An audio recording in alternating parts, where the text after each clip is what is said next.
The Middle Toe of the Right Foot by Ambrose Bierce. It is well known that the old Manton house is haunted. In all the rural district near about, and even in the town of Marshall a mile away, not one person of unbiased mind entertains a doubt of it. Incredulity is confined to those opinionated persons who will be called cranks as soon as the useful word shall have penetrated the intellectual domain of the Marshall advance. The evidence that the house is haunted is of two kinds: the testimony of disinterested witnesses who have had ocular proof, and that of the house itself. The former may be disregarded and ruled out on any of the various grounds of objection which may be urged against it by the ingenious, but facts within the observation of all are material and controlling.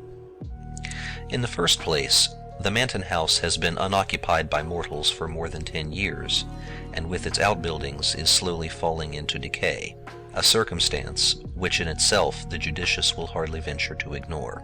It stands a little way off the loneliest reach of the Marshall and Harriston road, in an opening which was once a farm and is still disfigured with strips of rotting fence, and half covered with brambles overrunning a stony and sterile soil long unacquainted with the plow. The house itself is in tolerably good condition, though badly weather-stained and in dire need of attention from the glazier, the smaller male population of the region having attested in the manner of its kind its disapproval of dwelling without dwellers. It is 2 stories in height, nearly square, its front pierced by a single doorway flanked on each side by a window boarded up to the very top. Corresponding windows above, not protected, serve to admit light and rain to the rooms of the upper floor. Grass and weeds grow pretty rankly all about, and a few shade trees, somewhat the worse for wind, and leaning all in one direction, seem to be making a concerted effort to run away. In short, as the Marshalltown humorist explained in the columns of the Advance, the proposition that the Manton house is badly haunted is the only logical conclusion from the premises. The fact that in this dwelling Mr. Manton thought it expedient one night some 10 years ago to rise and cut the throats of his wife and 2 small children, removing at once to another part of the country, has no doubt done its share in directing public attention to the fitness of the place for supernatural phenomena. To this house one summer evening came 4 men in a wagon. 3 of them promptly alighted, and the one who had been driving hitched the team to the only remaining post of what had been a fence. The 4th remained seated in the wagon. "Come," said one of his companions, approaching him, while the others moved away in the direction of the dwelling. "This is the place." The man addressed did not move. "By God," he said harshly, "this is a trick, and it looks to me as if you were in it." "Perhaps I am," the other said, looking him straight in the face and speaking in a tone which had something of contempt in it. "You will remember, however, that the choice of place was, with your own assent, left to the other side. Of course, if you are afraid of spooks—" "I am afraid of nothing," the man interrupted with another oath, and sprang to the ground. The 2 then joined the others at the door, which one of them had already opened with some difficulty, caused by rust of lock and hinge. All entered. Inside it was dark, but the man who had unlocked the door produced a candle and matches and made a light. He then unlocked a door on their right as they stood in the passage. This gave them entrance to a large, square room that the candle but dimly lighted. The floor had a thick carpeting of dust, which partly muffled their footfalls. Cobwebs were in the angles of the walls and depended from the ceiling like strips of rotting lace, making undulatory movements in the disturbed air. The room had 2 windows in adjoining sides, but from neither could anything be seen except the rough inner surfaces of boards a few inches from the glass. There was no fireplace, no furniture. There was nothing besides the cobwebs and the dust. The 4 men were the only objects there which were not a part of the structure. Strange enough they looked in the yellow light of the candle. The one who had so reluctantly alighted was especially spectacular. He might have been called sensational. He was of middle age, heavily built, deep-chested and broad-shouldered. Looking at his figure, one would have said that he had a giant's strength; at his features, that he would use it like a giant. He was clean-shaven, his hair rather closely cropped and gray. His low forehead was seamed with wrinkles above the eyes, and over the nose these became vertical. The heavy black brows followed the same law, saved from meeting only by an upward turn at what would otherwise have been the point of contact. Deeply sunken beneath these glowed in the obscure light a pair of eyes of uncertain color, but obviously enough too small. There was something forbidding in their expression, which was not bettered by the cruel mouth and wide jaw. The nose was well enough, as noses go. One does not expect much of noses. All that was sinister in the man's face seemed accentuated by an unnatural pallor. He appeared altogether bloodless. The appearance of the other men was sufficiently commonplace. They were such persons as one meets and forgets that he met. All were younger than the man described, between whom and the eldest of the others, who stood apart, there was apparently no kindly feeling. They avoided looking at each other. "Gentlemen," said the man holding the candle and keys, "I believe everything is right. Are you ready, Mr. Rosser?" The man standing apart from the group bowed and smiled. "And you, Mr. Grossmith?" The heavy man bowed and scowled. "You will be pleased to remove your outer clothing." Their hats, coats, waistcoats, and neckwear were soon removed and thrown outside the door in the passage. The man with the candle now nodded, and the fourth man, he who had urged Grossmith to leave the wagon, produced from the pocket of his overcoat 2 long, murderous-looking bowie knives, which he drew now from their leather scabbards. "They are exactly alike," he said, presenting one to each of the 2 principals, for by this time the dullest observer would have understood the nature of this meeting. It was to be a duel to the death. Each combatant took a knife, examined it critically near the candle, and tested the strength of blade and handle across his lifted knee. Their persons were then searched in turn, each by the second of the other. "If it is agreeable to you, Mr. Grossmith," said the man holding the light, "you will place yourself in that corner." He indicated the angle of the room farthest from the door, whither Grossmith retired, his second parting from him with a grasp of the hand which had nothing of cordiality in it. In the angle nearest the door, Mr. Rosser stationed himself, and after a whispered consultation his second left him, joining the other near the door. At that moment the candle was suddenly extinguished, leaving all in profound darkness. This may have been done by the draught from the open door. Whatever the cause, the effect was startling. "Gentlemen," said a voice which sounded strangely unfamiliar in the altered condition affecting the relations of the senses, "Gentlemen, you will not move until you hear the closing of the outer door." A sound of trampling ensued, then the closing of the inner door, and finally the outer one closed with a concussion which shook the entire building. A few minutes afterward, a belated farmer's boy met a light wagon which was being driven furiously toward the town of Marshall. He declared that behind the 2 figures on the front seat stood a third, with its hands upon the bowed shoulders of the others, who appeared to struggle vainly to free themselves from its grasp. This figure, unlike the others, was clad in white, and had undoubtedly boarded the wagon as it passed the haunted house. As the lad could boast a considerable former experience with the supernatural, thereabouts his word had the weight justly due to the testimony of an expert. The story, in connection with the next day's events, eventually appeared in the Advance, with some slight literary embellishments and a concluding intimation that the gentleman referred to would be allowed the use of the paper's columns for their version of the night's adventure. But the privilege remained without a claimant. The events that led up to this duel in the dark were simple enough. One evening, 3 young men of the town of Marshall were sitting in a quiet corner of the porch of the village hotel, smoking and discussing such matters as 3 educated young men of a southern village would naturally find interesting. Their names were King, Sancher, and Rosser. At a little distance within easy hearing, but taking no part in the conversation, sat a fourth. He was a stranger to the others. They merely knew that on his arrival by the stagecoach that afternoon, he had written in the hotel register the name Robert Grossmith. He had not been observed to speak to anyone except the hotel clerk. He seemed, indeed, singularly fond of his own company, or as the personnel of the Advance expressed it, grossly addicted to evil associations. But then it should be said, in justice to the stranger, that the personnel was himself of a too convivial disposition fairly to judge one differently gifted, and had, moreover, experienced a slight rebuff in an effort at an interview. "I hate any kind of deformity in a woman," said King, "whether natural or acquired. I have a theory that any physical defect has its correlative mental and moral defect.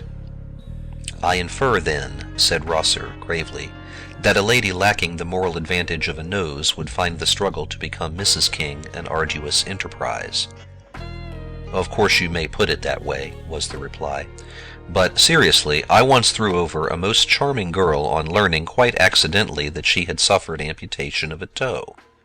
My conduct was brutal if you like, but if I had married that girl I should have been miserable for life and should have made her so." "Whereas," said Sancher with a light laugh, "by marrying a gentleman of more liberal views she escaped with a parted throat." "Ah, you know to whom I refer. Yes, she married Manton, but I don't know about his liberality. I'm not sure but he cut her throat because he discovered that she lacked that excellent thing in woman, the middle toe of the right foot." "Look at that chap," said Rosser in a low voice, his eyes fixed upon the stranger. That chap was obviously listening intently to the conversation. "Damn his impudence," muttered King. "What ought we to do?" "That's an easy one," Rosser replied, rising. "Sir," he continued, addressing the stranger, "I think it would be better if you would remove your chair to the outer end of the veranda. The presence of gentlemen is evidently an unfamiliar situation to you." The man sprang to his feet and strode forward with clenched hands, his face white with rage. All were now standing. Sancher stepped between the belligerents. "You are hasty and unjust," he said to Rosser. "This gentleman has done nothing to deserve such language." But Rosser would not withdraw a word. By the custom of the country and the time, there could be but one outcome to the quarrel. "I demand the satisfaction due to a gentleman," said the stranger, who had become more calm. "I have not an acquaintance in this region. Perhaps you, sir," bowing to Sancher, "will be kind enough to represent me in this matter." Sancher accepted the trust, somewhat reluctantly it must be confessed, for the man's appearance and manner were not at all to his liking. King, who during the colloquy had hardly removed his eyes from the stranger's face and had not spoken a word, consented with a nod to act for Rosser, and the upshot of it was that, the principals having retired, a meeting was arranged for the next evening. The nature of the arrangements has been already disclosed. The duel with knives in a dark room was once a commoner feature of southwestern life than it is likely to be again. How thin a veneering of chivalry covered the essential brutality of the code under which such encounters were possible, we shall see. In the blaze of a midsummer noonday, the old Manton house was hardly true to its traditions. It was of the earth, earthy. The sunshine caressed it warmly and affectionately, with evident disregard of its bad reputation. The grass, greening all the expanse in its front, seemed to grow, not rankly, but with a natural and joyous exuberance, and the weeds blossomed quite like plants. Full of charming lights and shadows, and populous with pleasant-voiced birds, the neglected shade trees no longer struggled to run away, but bent reverently beneath their burden of sun and song. Even in the glassless upper windows was an expression of peace and contentment due to the light within. Over the stony fields the visible heat danced with a lively tremor incompatible with the gravity which is an attribute of the supernatural. Such was the aspect under which the place presented itself to Sheriff Adams and two other men who had come out from Marshall to look at it. One of these men was Mr. King, the sheriff's deputy. The other, whose name was Brewer, was a brother of the late Mrs. Manton. Under a beneficent law of the state relating to property which had been for a certain period abandoned by an owner whose residence cannot be ascertained, the sheriff was the legal custodian of the Manton farm and appurtenances thereunto belonging. His present visit was in mere perfunctory compliance with some order of a court, in which Mr. Brewer had an action to get possession of the property as heir to his deceased sister. By a mere coincidence, the visit was made on the day after the night that Deputy King had unlocked the house for another and very different purpose. His presence now was not of his own choosing. He had been ordered to accompany his superior, and at the moment could think of nothing more prudent than simulated alacrity in obedience to the command. Carelessly opening the front door, which to his surprise was not locked, the sheriff was amazed to see, lying on the floor of the passage into which it opened, a confused heap of men's apparel. Examination showed it to consist of 2 hats, and the same number of coats, waistcoats, and scarves, all in a remarkably good state of preservation, albeit somewhat defiled by the dust in which they lay. Mr. Brewer was equally astonished, but Mr. King's emotion is not on record. With a new and lively interest in his own actions, the sheriff now unlatched and pushed open the door on the right, and the three entered. The room was apparently vacant. No, as their eyes became accustomed to the dimmer light, something was visible in the farthest angle of the wall. It was a human figure, that of a man crouching close in the corner. Something in the attitude made the intruders halt when they had barely passed the threshold. The figure more and more clearly defined itself. The man was upon one knee, his back in the angle of the wall, his shoulders elevated to the level of his ears, his hands before his face, palms outward, the fingers spread and crooked like claws. The white face turned upward on the retracted neck had an expression of unutterable fright, the mouth half open, the eyes incredibly expanded. He was stone dead. Yet, with the exception of a bowie knife, which had evidently fallen from his own hand, not another object was in the room. In thick dust that covered the floor were some confused footprints near the door and along the wall through which it opened. Along one of the adjoining walls, too, past the boarded-up windows, was the trail made by the man himself in reaching his corner. Instinctively, in approaching the body, the three men followed that trail. The sheriff grasped one of the outthrown arms. It was as rigid as iron, and the application of a gentle force rocked the entire body without altering the relation of its parts.